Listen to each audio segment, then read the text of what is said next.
What's up, everyone? Welcome to Program Your Mom. Today we're going to be doing a GM flip key programming procedure. A couple things we need to go over before we get into it. First of all, this procedure is going to be for if you've lost all the keys for your vehicle. When you program in the new one, it's going to erase any you've previously had. If you just need to add a key without erasing any of your old ones, it's a different procedure, but we've actually done that video before, and I'll put a link to that in the description box of this video. First link in the description box below. So the next thing is, once you have your new key, flip key, we need to have the blade cut. So you can either do that at an automotive locksmith or a dealership. The third thing is, this is going to be a timed procedure. You need to allot yourself about 30 to 35 minutes in order to complete it. So once we have those things, we have our new unprogrammed key with the blade cut, we can go ahead and jump into it.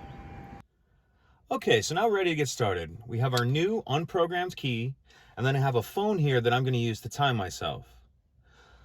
So we need to put our key in the ignition, turn it to the on position, and now we need to leave it in the on position for at least 10 minutes. So I'm going to hit start here. I like to wait about 10 minutes, 30 seconds. So once we get closer to time, I'll check back in. So we're coming up on our first 10-minute mark. 10 minutes and 30 seconds is what we're doing.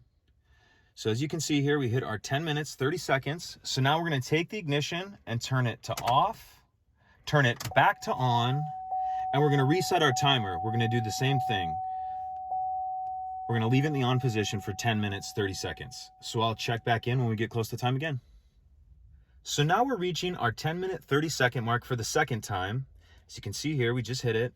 So now we're going to do the same thing again. We're going to turn the ignition to off, turn it back to on, leave in the on position, and we're going to reset our timer for one more 10-minute, 30-second increment. I'll check back in when we get close to time.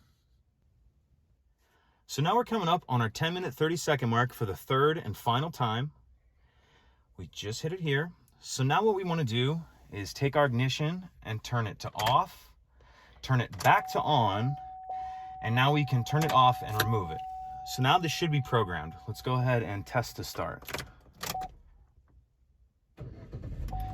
Now you might have noticed there, I've noticed on a lot of GM vehicles, when you very first program in a new key, the first time you start it after you program it, you have to leave it cranked forward for an extra couple of seconds. So that's about it. If you have any questions, please let me know.